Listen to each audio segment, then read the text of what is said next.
a love affair with this guy from going on for so many years now.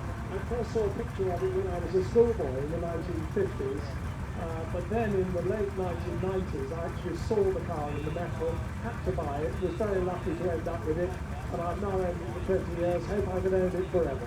Well, you were doing the commentary jobs from Goodwood last week. I'm glad they didn't persuade you to enter the car for the races. You got it.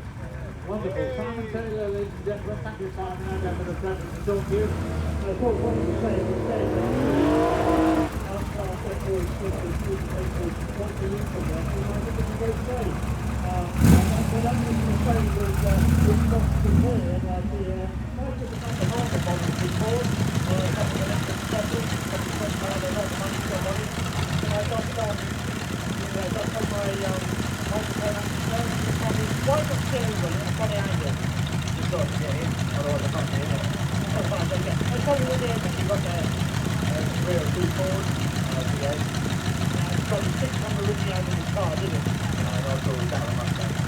Mustang, well, my Mustang power, Mustang is rear wheel.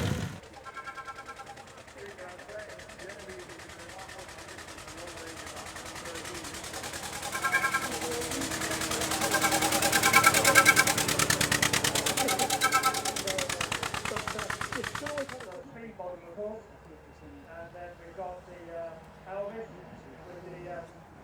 Did everybody see the spaghetti exhaust coming out of the side there?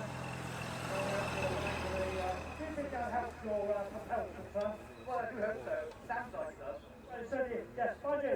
We've got that's true, isn't it? Yes, no, we've got it very much. The family fits in, so it'll work. Okay, and what about the lady wife? What do you think of the car? Yeah, I like it. Look, I don't drive it, but Yeah, do you refuse to drive it or just head off it?